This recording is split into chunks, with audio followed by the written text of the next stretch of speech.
안녕하세요. 이임식 교수입니다. 이번 주창에는 이 스마트 공장에 대한 개념과 또 여러 추진 배경들, 또 활용 사례들, 또 세계적인 동향과 우리나라에 있는 이 스마트 공장이 어느 정도까지 구축이 되었는지 이런 기술적인 요소들을 함께 알아보는 시간을 갖고자 합니다.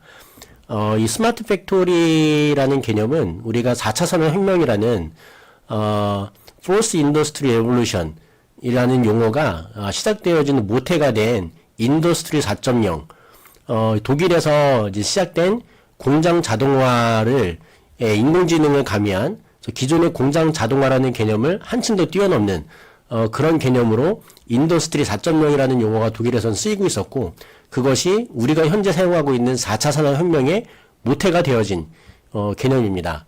그래서 오늘 다루게 되는, 이번 주차에 다루게 되는 이 스마트 팩토리, 스마트 공장이라는 개념은 이 4차 산업혁명이라는 이 용어의 모태가 되어진 기술이다, 이렇게 이해를 하시면 좋을 것 같고요. 그 중에서 오늘은 이 스마트 공장, 이 스마트 팩토리의 어떤 정의, 또 추진 배경,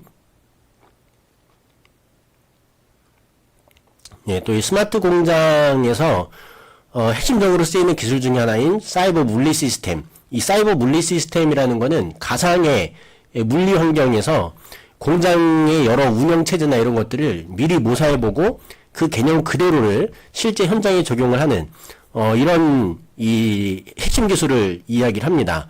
그래서 우리나라에서도 상당히 많이 보급이 된 상태이고요. 외국계 또 유명한 기업들의 사례들도 같이 보도록 하겠습니다. 또 우리나라 제조업이 실제 스마트 공장을 어느 정도 적용을 하고 있는지 이런 이야기도 이번 시간에 같이 진행을 해보고자 합니다. 일단 우리 이 스마트 공장의 이 추진 배경에 대해서 같이 한번 좀 알아보도록 할게요. 이 선진국에서는 점점점 인구수가 줄기도 하고, 또 노인층의 연령층의 고령화로 이렇게 노인층이 이렇게 상당히 많아지기도 하고, 그러면서 이 제조업 관련된 스마트한 방식으로 이렇게 산업을 운영할 필요가 상당히 많이 있다라고 해서 제조의 혁신, 그래서 기존의 제조업에 ICT를 융합한, 그래서 우리가 이제 ICT라고 하면 정보통신 기술을 이야기를 합니다. 그래서 뭐 인터넷이 서로 연결이 되어지고 통신 기능이 되고, 그런 가운데 실제로 정보가 전달이 되어지면서 그 정보에 의해서 자동으로 이제 생산되어진 여러 가공되는 기계들이 이렇게 움직여지는 그런 시스템을 융합 형태로 이렇게 도입을 하게 됐죠.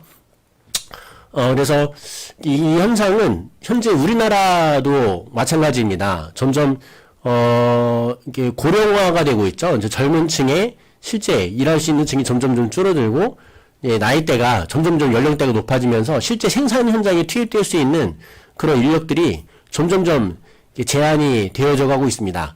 그런데 이런 현상은 우리나라보다 미국이나 유럽이 더 먼저 이제 그런 현상이 진행됐어요. 일본도 마찬가지고요. 그래서 그 2016년도에 이제 월드 이코노미 포럼에서, 세계 경제 포럼에서 4차 산업 혁명이라는 용어를 그 당시 이야기를 하고, 현재가 이 4차 산업혁명 시대를 이미 살아가고 있는 시대다, 이미 도래가 되었다라고 이야기를 할 때, 그 근원이 되는 개념은 이 독일에서 이미 시행하고 있던 인더스트리 4.0이라는 그런 개념이었습니다. 인더스트리 4.0이라는 개념을 독일에서 적용했을 때는, 우리 영상으로 이제 아디다스의 사례를 보실 텐데, 여러 생산 이 공정들이 거의 다 자동화가 되어져 있고요. 그냥 자동화가 아니라 서로 인터넷으로, 사물 인터넷으로 연결이 돼 있고, 원격으로도 제어가 가능하고, 그러면서도 가상이나, 우리 이제 뭐 증강현실, 가상현실이라고 했잖아요. 그래서 가상의 세계에서 뭔가 컨트롤하는 것들이 실제 생산 공장 안에서 이제 효과가 나타납니다. 이제 실제로 그렇게 이제 제조가 일어나는, 이제 그런, 이제 시스템을 구축을 했고요. 또 통합 시스템 기반으로 이제 사이버 피직스 시스템, 사이버 물리 시스템이라는 CPS 기반으로 이 제조 공정을 굉장히 유연하게 했어요. 그러니까 오늘은 이런 공정을 하다가 똑같은 장비들을 가지고 내일은 다른 공정으로 또 할 수 있고, 오전에는 A라는 공정을 하다가 오후에는 B라는 공정을 할 수 있는 상당히 유연한 생산을 할 수 있습니다. 그러면 다품종 소량 생산, 예전에는 소품종 대량 생산을 주로 했어요. 하나의 물품이 정해지면 그 굉장히 많이 똑같은 거를 아주 대량으로 생산해내는 그런 시대를 이렇게 지나왔습니다.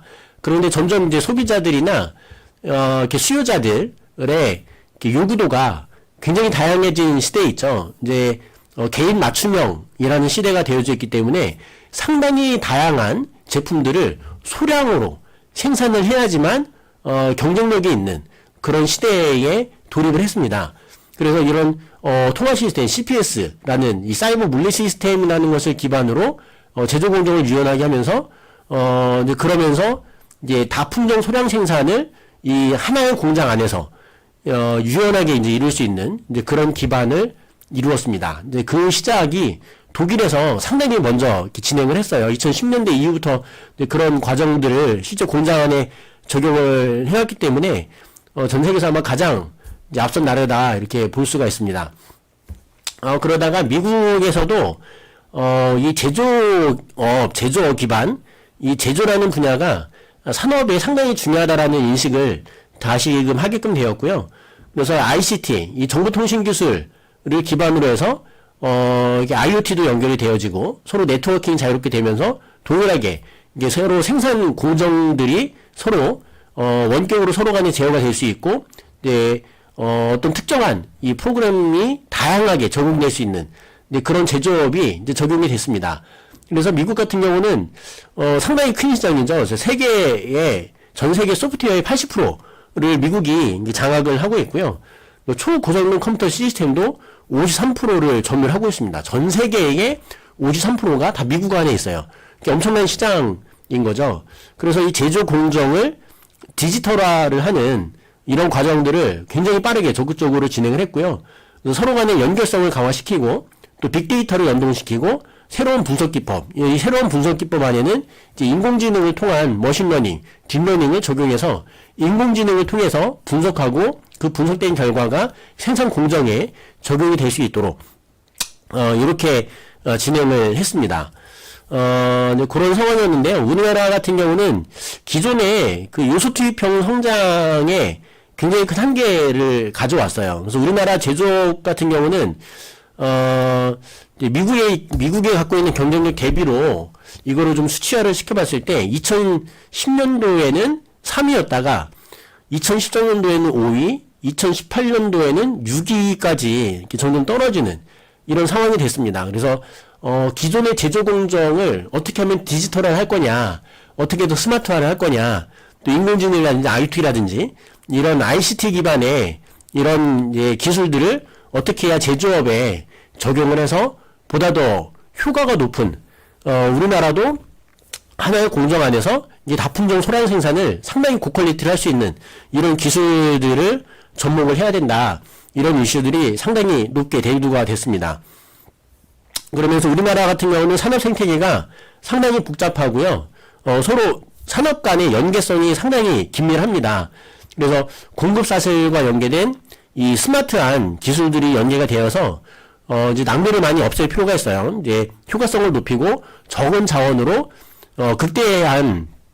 최대한의 효과를 내볼 수 있는 그런 이제 이 제조업이 다시금 활성화돼야 되는 그런 시점이 있습니다. 그래서 우리나라 같은 경우는 이제 제조혁신 3.0이라는 전략을 정부에서 이제 펼치는 상태에 있고요. 그래서 그 전략 중에 하나로 핵심 과제로 스마트 공장을 확산시키자라는 이런 정책을 진행을 쭉 해왔습니다. 그래서 우리나라도 지금 현재 그 여러 뉴스나 매스컴에 보면은 뭐 식품 공장이라든지 또는 뭐 의료 공장이라든지 또는 기존에 이제 뭔가 이렇게 그 사람들이 많이 꺼려왔던 3D 업종이라고 얘기하는 뭐 금형이라든지 뭐 판금이라든지 뭐 기계 가공이라든지 이런 쪽 분야에 이 스마트 공장을 상당히 많이 접목을 한 상태에 있습니다. 그래서 우리나라도 상당히 많은 이 제조업의 혁신이 이루어지겠다. 그래서 전국적으로 이 제조업에 대한 특화된 어떤 기관들, 또 대학들, 연구 단체들 이런 것들이 현재 굉장히 많이 이제 설립이 된 그런 상황이 있습니다. 그래서 독일 같은 경우는 이 인더스트리 4.0, 산업혁신 4.0 이것이 제조업의 다음 패러다임을 이끌어가는 이런 요소다라고 해서 한참 진행이 되고 있습니다. 그래서 우리 이제 산업혁명의 변화를 보면은 1차 산업혁명, First Industrial Revolution이라는 1차 산업, 지금은 First Industrial Revolution, 4차 산업혁명 시대입니다. 1차 산업혁명 때에는, 이제 기계가공을 통해서 뭔가 생산성이 극대화되는 그런 때였죠. 그래서 증기기관, 그래서 이제 물, 수증기, 이런 걸 이용해서 증기기관을 이용해서 자동화로 뭔가 이게, 뭐 기차도 다니고 배도 다니고, 그래서 생산 공장도 운영하고, 이런 것들이 1차 산업혁명 때에 일어난 일입니다. 그러다가 2차 산업혁명 때에는 이제 대량 생산이라는 개념이 직접적으로 적용이 됐죠. 뭐 컨베이어 벨트라든지 그러면서 여기에는 이제 전기라는 전기가 발명되어지고 또 석유 자원이 이제 개발이 되면서 이 전기와 또 기름을 이용해서 공장을 자동화시키는 대량 생산 체계들이 많이 발전했습니다. 그래서 전기화가 들어가다 보니까 이런 모터라든지 이런 것들을 사용할 수 있는 환경이 됐겠죠. 대량 생산이 시작이 됐고요. 3차 산업혁명 시대부터는 IT 기술이 들어갔습니다. 정보통신 기술이 들어가면서 이제 공장 자동화라는 것들이 이제 진행이 되었고요.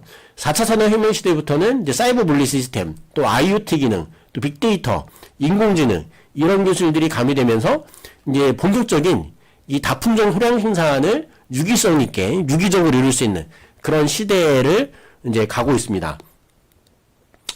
그래서 현재 시대에는 지금 요 패러다임을 따라서 이게 오고 있고, 지금 이제 4차 산업혁명, 이 Fourth Industrial Revolution이라는 이 용어 자체가 이 산업혁신 4.0, 아까 이제 전페이지 보셨던 독일의 인더스트리 4.0으로부터 온 거예요. 그래서 이제 독일의 이 인더스트리 4.0이라는 개념이 우리가 현재 진행하고 있는 이 4차 산업혁명의 이 모태가 되었다. 이렇게 이해를 하시면 되겠습니다. 그래서 아까 이제 서두에 말씀드린 이 사이버 물리 시스템이라는 용어가 있습니다. 이게 뭐냐면 개념적 서비스를 물리적 하드웨어랑 연결을 시키는 거예요.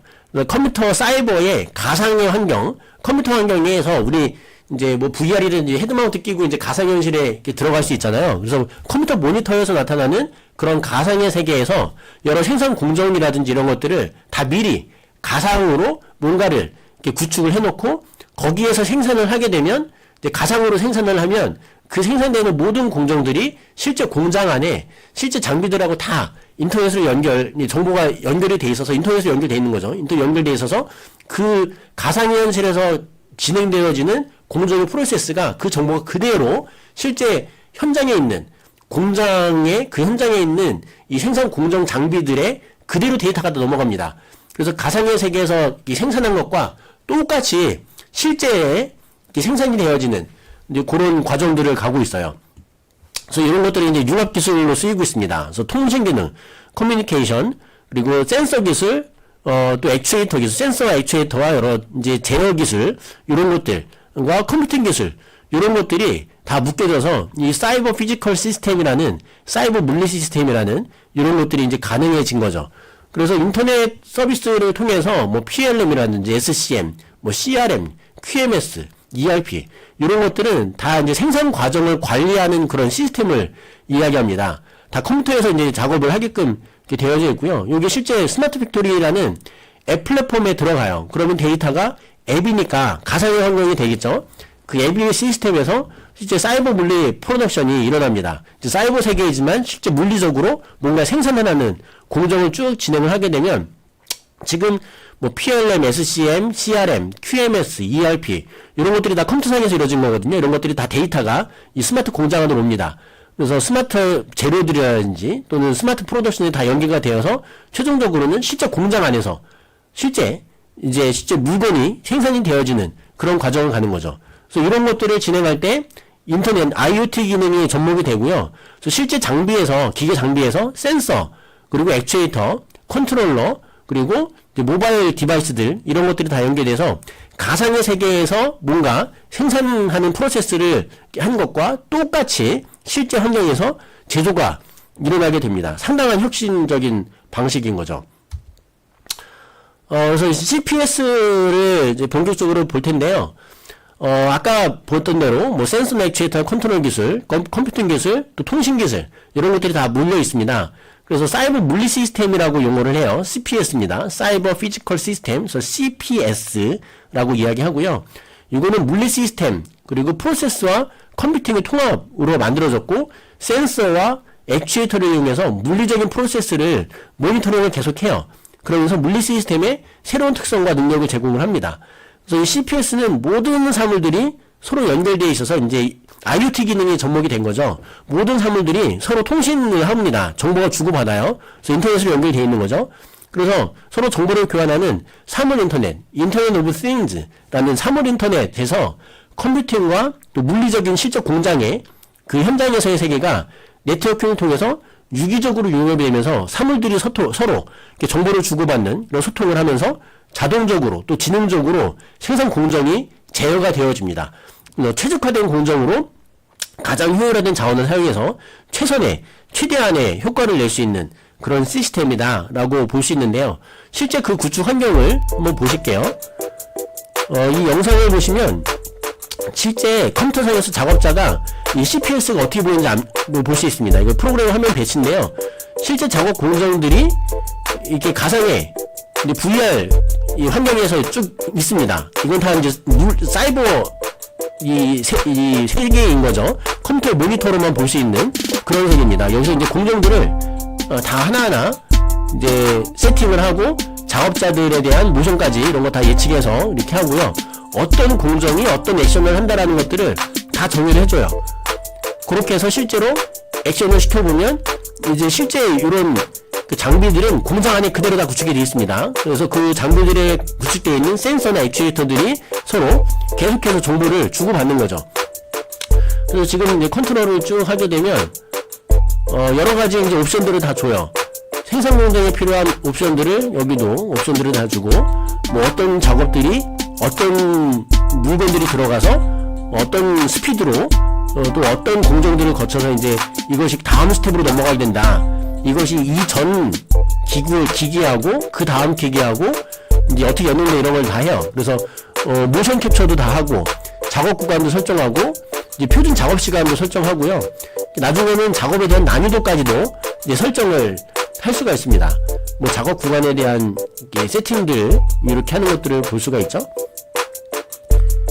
그러면은 실제로 작업자가 이렇게 뭔가를 하는 것처럼 사이버 세계에서 뭔가를 일으킵니다. 그럼 이것을 다 미리 시뮬레이션을 해볼 수가 있어요.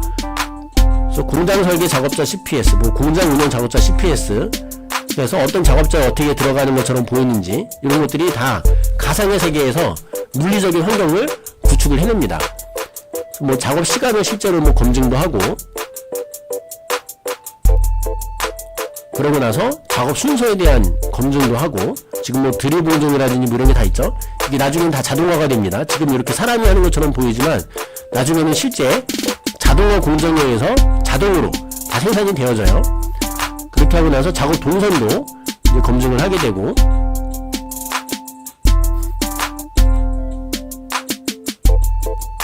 그래서 이런 것들이 실제 공장을 설계할 때 상당히 유용하게 쓸 수 있는 기술인 거죠.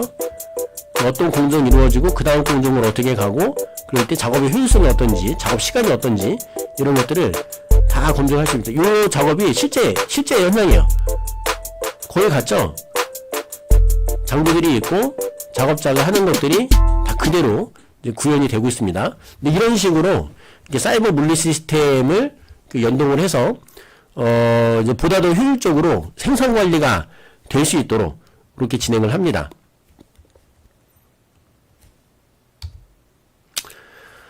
그래서 이제 현재 전 세계적으로 이 제조업이 다시금 부흥하는 시대를 가고 있습니다. 한동안은 예전에 제조업으로 쭉 진행하다가 한동안은 뭐 인터넷 서비스 또는 앱 서비스, 뭐 이렇게 경제에 해당하는 뭐 핀테크, 뭐 이런 것들에만 주로 산업이 활성화가 되다가 제조업은 상당히 꺼려지는 요소였습니다. 왜냐면 초기 비용이 상당히 많이 들어가서 그 제조업이 실패했을 때는 리스크가 너무 컸던 거죠. 그래서 그런 것들을 선뜻하기가 대기업이 아닌 이상은 선뜻하기가 상당히 쉽지 않은 상황이었고 또 중견기업이라 하더라도, 중견기업 소기업이라 하더라도 다 대기업과 연관되어 있는 기업체들만이 이런 제조업을 하고 있었죠. 하지만 이제 스마트 팩토리라는 개념이 새롭게 이제 부상을 하면서 전 세계적으로 이제 제조 혁신이라는 명칭 아래 이 제조업을 다시금 육성하는 그런 분위기로 이렇게 진행을 하고 있습니다. 그래서 우리나라는 제조업 혁신 3.0, 그리고 중국 제조는 중국 같은 경우는 제조 2025년도를 향해서 이렇게 간다라고 했고, 독일은 이미 인더스트리 4.0이라는 용어로 시작을 했고요. 미국 같은 경우는 AMP라고 해서 Advanced Manufacturing Partnership 2.0 이라는 용어를 썼고, 영국 같은 경우는 High Value Manufacturing이라는, 제조업이긴 한데, Manufacturing은 제조업이죠. 제조업이긴 한데 고부가가치를 창출해낼 수 있는 그런 제조업이다, 이렇게 용어를 했습니다. 그리고 일본 같은 경우는 산업재 재형 플랜이라고 해가지고 크로스 미니스터리얼 스트래티직 이노베이션 프로모션 프로그램, 이렇게 해서 기존의 제조업을 다시금 활성화시킨다라는 개념 아래서 제조업에 대한 지원을 계속해서 진행을 하고 있고, 이제 자동화 공정 이상으로 이제 스마트 팩토리를 구축하는 것들을 일본에서도 상당히 활성화를 시키고 있습니다. 그래서 우리나라 같은 상황을 보면, 우리나라 제조업은 대부분이 다 대기업에서 진행을 했어요. 그리고 대기업과 또 대기업에서 하청이 되어 있는 대기업의 1차 벤더, 2차 벤더들 정도들에서 이제 그 대기업이 납품하기 위한 그런 제조업들을 했는데 상당히 열악합니다. 우리나라 지금 뭐 대구도 그렇고 뭐 인천 지역도 그렇고 곳곳에 이제 공단 단지들이 있는데 거기서 주로 제조업들을 하고 있죠. 그런데 그 실제 제조업을 하는 그 공장 환경을 보면 상당히 열악해요. 그래서 대부분 아직까지도 숫자국으로 하는 애들이 많이 있고요. 그래서 이런 흐름을 문재인 정부 때부터 이제 그런 제조업 공장을 디지털화 해야 된다. 그래서 자동화 공정으로 옮겨야 된다. 그래서 생산 관리되는 것도 다 디지털로 해야 된다라고 해서 계속해서 지원을 하고 있고, 현재 윤석열 정부에서도 그렇게 적극적으로 지원을 하고 있고요. 근데 그 이후 정권에서도 계속해서 이런 흐름으로 이제 가고 있습니다. 그래서 지금 보면은 대다수 중소기업이 스마트 공장을 구축하는데 애로사항이 있다라는 것들을 이야기를 했어요. 그래서 일단은 스마트 팩토리를 구축하려면 여러 가지 인프라가 들어가야 되죠. 생산 설비, 자동화할 수 있는 생산 설비, 거기에 인공지능 알고리즘, 또 IoT 기능, 또 ICT 기능, 이런 것들이 들어가기 때문에 초기 투입 비용이 상당히 높습니다. 그래서 시스템 도입에 대한 비용 부담이 너무나 크다라는 이야기를 했고요. 또 이제 본인 기업에 맞는 맞춤형 시스템도 상당히 부족하다라고 이야기를 했습니다. 그래서 대다수의 중소기업은 일부 공정만, 전체는 못하고 일부 공정만 자동화를 하고 있는 그런 중에 있고요. 이 중소기업들 중에 선도하는 기업이나 약간 이제 중견기업들은 IT 기반으로 이제 생산 관리들을 하고 있습니다. ERP라든지, 공장에 대한 유통 관리 서비스라든지, 생산 관리 서비스라는 이런 것들을 다 ERP라든지 이런 것들을 통해서 다 디지털화, 전산화를 했고, 컴퓨터상에서 관리를 하는 것들까지 하고 있죠. 그래서 대기업 같은 경우는 IT 또는 소프트웨어 기반으로 실시간으로 통합 제어를 해서 하드웨어까지 다 적용이 된 대기업은 대부분 그렇게 하고 있습니다. 국내 선도기업들은 IoT, 또 CPS, 사이버 물리 시스템인 거죠. 사이버 피지 시스템 기반 맞춤형 유연 생산을 쭉 하고 있습니다. 그래서 이런 대기업이나 국내 선도기업들의 대표 사례를 보면은 이제 지멘스, 또는 테슬라, 또 삼성반도체, LG 디스플레이, 이런 회사들이 이제 대표 기업이다라는 것들을 이제 볼 수가 있습니다. 이거는 실제 이제 이곳은 2018년을 기점으로 변화의 여정을 우리나라의 생산 공장인데 2018년도 당시에 이 디지털 전환 프로젝트를 도입하면서 스마트 팩토리가 구축된 그런 공장들의 모습을 잠깐 이제 보여주고 있는데요. 지금 보면 다 자동화로 이런 공장들이 운영되죠. 또 컴퓨터로 다 제어를 하고 태깅도 해서 이런 여러 가지 이제 이런 그 생산된 구축을 이루는 물건들에 대한 관리를 다 컴퓨터로 MES. 하고 있습니다. 저 제조의 전 과정을 기록 관리하는 MES 시스템 이런 것도 이제 구축을 한 상태고요. 저희가 한번 이야기를 들어보죠. 일련의 과정들을 시스템화 해가지고 저희가 운영할 수 있게 만들어 놓은 체계라고 보시면 되겠습니다. 현장에 네, 있는 이제 생산 설비, 음료 만드는 제조업 회사예요. 있는 계측 설비로부터 디지털 데이터를 네, 생산 설비에 달리는 계측 설비, 이게 다 센서들입니다. 센서들 기반으로 실제 액추에이터들이 계속 쉬지 않고 이렇게 작동을 시키는 거죠. 그래서 센서나 액추에이터들을 쓰기 때문에 더 정확하고 더 신속하고 스마트 팩토리는 오류도 수요, 거의 다 적고 생산, 이런 거죠. 제조, 유통 등 전 생산 과정을 정보통신 기술로 통합해 공장의 생산성과 품질을 향상시키는 그래서 스마트 팩토리에 들어가는 기술은 하드웨어 기술과 소프트웨어 기술 두 가지가 다 맞물리고 그 소프트웨어 기술 안에는 IoT나 AI 기능, 빅데이터 기능에 대한 데이터 관리도 이런 것들이 다 들어갑니다. 인공지능, 빅데이터 등 다양한 기술로 현장의 데이터들을 결합해 전체 공정을 유기적으로 최적화하죠. 공장 설비마다 설치된 통신 모드를 통해 실시간으로 수집되는 데이터는 네, 모든 데이터가 컨트롤 센터로 다 보내집니다. 통합적으로 모니터링이 되면서 원재료부터 최종 제품 제대로 생산까지 이런 것들 사이버 분리 전체 시스템입니다. 한눈에 파악할 수 있죠. 네, 이런 것들이 다 이제 가상의 세계인데 실제 공장에서 이런 것들을 하고 있는 거죠. 분석과 예측을 가능하게 합니다. 지금 장비들이 엄청나게 다 자동화로 돌아가고 있고 관리하는 한 사람이 그 모든 장비를 다 관리합니다. 를 바탕으로 재발을 방지할 수도 있죠. 수기로 이루어지던 업무들이 모두 디지털화되면서 공장은 스캐너로 찍으면 바로 데이터가 컴퓨터상으로 넘어가서 컴퓨터에서 이런 재고 관리라든지 생산 관리라든지 데이터 관리를 다 컴퓨터에서 합니다. 이런 것은 다 CPS 개념이에요. 받아들이고 있을까요? 그래서 사이버 분리 시스템에서 다 유기적으로 운영되는 것들을 모니터링을 하면서 제어를 합니다. 그림은 아직 완성되지 않았습니다. 물류 자동화 시스템을 구축하고 국내 다른 공장으로도 점차 적용해 나갈 계획이라는데요. 기술과 노동력에 의존했던 제조업이 디지털 전환의 바람을 맞으며 네, 이런 식으로 접어들고 있습니다. 우리나라의 기업들도 제조업 현장에서 기존의 자동화 기술을 뛰어넘은 CPS 기술을 쓰고 있다. 이런 디지털 전환이 이루어지고 있는데요. 이 디지털 전환을 하기 위해서 투자 자원이 상당히 많이 소비되는 것이 사실입니다. 초기 비용이 많이 들어갑니다. 기술 발전이 되면서 이제 그런 비용들이 감소하게 되면 이제 중소 제조업에도 확대가 될 텐데요. 그렇게 되면 이제 전방 후방 가치 사슬 간에 서로 유기적으로 연결될 수 있는 그런 데이터 네, 이렇게 되어지면 낭비가 많이 줄겠죠. 그리고 상당히 효율성이 높아서 고품질의 제품을 훨씬 빠르게 생산해서 소비자들에게 맞춤형으로 제공할 수 있는 그런 현상이 나오게 됩니다. 상호 보완적인 디지털 전환이 이루어질 것으로 예상이 됩니다. 네, 이렇게 볼 수가 있겠습니다. 넘어가 볼게요.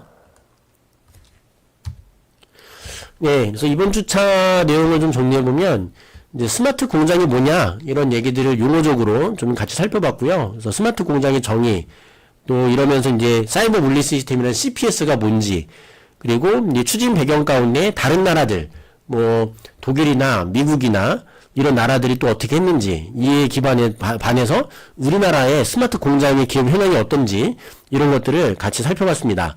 그래서 추가적인 내용은 다음 차시에 다시 또 이어서 같이 이야기를 해볼게요.